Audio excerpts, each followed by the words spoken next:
Hello students, ब्रांटली education के इस YouTube channel में एक बार फिर से आप लोगों का हार्दिक अभिनंदन है। पिछले वीडियो में हम लोगों ने गोलीय दर्पण से संबंधित कुछ पदों को जाना था। अगर आपने उस वीडियो को नहीं देखा है तो उस वीडियो को अवश्य देख लें। पिछले वीडियो का लिंक आपको डिस्क्रिप्शन बॉक्स में मिल जाएगा। साथ ही अगर इस चैनल को आपने अभी तक सब्सक्राइब नहीं किया है तो चैनल को सब्सक्राइब कर लें ताकि हर एक नए वीडियो की नोटिफिकेशन आपको मिलती रहे। तो आइए शुरू करते हैं आज का टॉपिक। आज हम लोग पढ़ने वाले हैं गोलीय दर्पण की फोकस दूरी एवं वक्रता त्रिज्या में संबंध, यानी कि relation between radius of curvature and focal length of a spherical mirror. गोलीय दर्पण की फोकस दूरी उसकी वक्रता त्रिज्या की आधी होती है, इसको सिद्ध करना है। अर्थात यदि गोलीय दर्पण की फोकस दूरी f तथा वक्रता त्रिज्या r हो तो सिद्ध करें कि f बराबर r/2, और इसको हम लोग अवतल दर्पण में निकालना सीखेंगे। तो आइए इसके लिए सबसे पहले हम इस फिगर को समझ लेते हैं। यह एक अवतल दर्पण है जिसका द्वारक m' है। इसके मुख्य अक्ष पर c वक्रता केंद्र है, p ध्रुव है तथा f मुख्य फोकस है। अब कोई प्रकाश की किरणें मुख्य अक्ष के समांतर चलकर अवतल दर्पण पर आपतित होती है तथा परावर्तन के बाद मुख्य फोकस होकर गुजर जाती है। यहाँ B आपतन बिंदु है, तो B पर हम क्या करेंगे, एक अभिलंब खींच लेंगे BC, BCF। यह एक त्रिभुज है। तो चलिए अब इसको हम विस्तृत रूप से यहाँ लिख लेते हैं।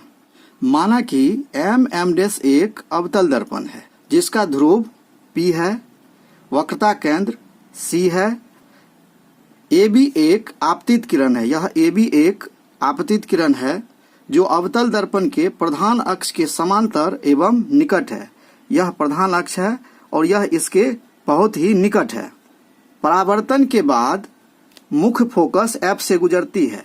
साथ ही C और B को हमने मिला दिया जो बिंदु B पर एक अभिलंब है। तब यहाँ परावर्तन के नियम से आप जानते हैं कि परावर्तन का नियम कहता है कि आपतित किरण, परावर्तित किरण और अभिलंब तीनों एक ही बिंदु पर होते हैं। दूसरा नियम इसका कहता है कि आपतन कोण I बराबर परावर्तन कोण R होता है। चलिए इसको यहाँ लिख लेते हैं। अब चित्र में कोण ABC, यह कोण जिसको I कहते हैं, यह आपतन कोण है। कोण CBF, यानी कि यह कोण CBF, यह कोण जो R के बराबर है, यह परावर्तन कोण है। PF बराबर F फोकस दूरी है। P और F यह फोकस दूरी है और PC बराबर R जिसे हम वक्रता त्रिज्या कहते हैं। तो अब हमको सिद्ध करना है कि F बराबर r/2। तो आइए इसे प्रमाणित करते हैं। त्रिभुज BCF में, इस त्रिभुज में कोण ABC बराबर कोण CBF। कोण ABC यानी कि आपतन कोण बराबर कोण CBF यानी कि परावर्तन कोण। यह परावर्तन के नियम से है। परावर्तन का नियम कहता है कि आपतन कोण और परावर्तन कोण बराबर होता है। तो इसे हम समीकरण 1 मान लेंगे। अब AB समानांतर CP और CB एक दूसरे को प्रतिच्छेद करती है। आइए इसको चित्र में समझिए। AB CP के समानांतर है और CB रेखा AB एवं CP को प्रतिच्छेद कर रही है। तब इसका एकांतर कोण यानी कि कोण I बराबर ये हो जाएगा, कोण I, यानी कि कोण ABC बराबर कोण BCF होगा। तो आइए इसको यहाँ लिख लेते हैं। तो इसीलिए कोण ABC बराबर कोण BCF यह एकांतर कोण है, तो इसको हम समीकरण 2 मान लेंगे। अब समीकरण 1 एवं 2 से, समीकरण 1 यहाँ दिया हुआ है कि कोण ABC बराबर कोण CBF तथा कोण ABC बराबर कोण BCF। तो यहाँ ABC के बराबर ABC है तो दूसरा पक्ष भी बराबर होगा। तो इसलिए कोण BCF यानी कि कोण BCF बराबर कोण CBF हो जाएगा। तो यह दोनों कोण बराबर हो गया, अर्थात त्रिभुज BCF एक समद्विबाहु त्रिभुज होगा। यह दोनों कोण अगर बराबर हो जाए तब त्रिभुज के नियम से यह त्रिभुज की सामने की भुजा भी बराबर होगी, यानी कि यह दोनों भुजा बराबर हो जाएगी, अर्थात BF बराबर FC होगा। इसे समीकरण 3 मान लेंगे। अब माना कि दर्पण का द्वारक बहुत छोटा है, इसलिए बिंदु P बिंदु B के बहुत निकट है। मान लेते हैं कि यह दर्पण का द्वारक जो है बहुत छोटा है, बहुत नगण्य के बराबर है, तब B जो है वह P बिंदु पर होगा या P बिंदु के बहुत नजदीक होगा। इसीलिए BF बराबर PF। जब बिंदु B P के नजदीक होगा तो इसका मतलब यह होगा कि यह भुजा BF और PF दोनों बराबर हो जाएगा। अब समीकरण 3 एवं 4 से, 3 में आपको यहाँ दिया हुआ है कि BF बराबर FC और 4 में दिया हुआ है कि BF बराबर PF। तो BF और BF बराबर है तो FC और PF भी बराबर होगा, तो इसलिए FC बराबर PF।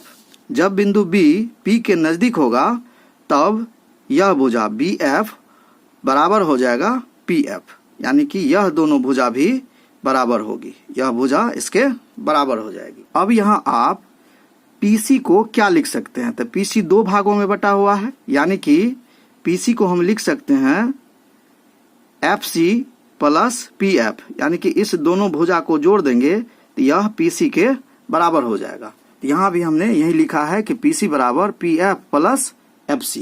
अब PF को PF ही लिख दीजिए और FC बराबर आपको यहाँ दिया हुआ है PF, तो हम यहाँ FC के बराबर PF लिख लेंगे, तो यह हो जाएगा PC बराबर PF प्लस PF, यानी कि 2PF। अब आप यहाँ देखिए, PC को आपने R माना था और PF को आपने स्मॉल f माना था, तो PC बराबर हम लिख लेंगे R 2 इंटू PF बराबर हमने F माना था F, तो इसीलिए 2 को इधर ले जाएंगे तो यह हो जाएगा R/2, इसीलिए यहाँ लिखेंगे F बराबर R/2।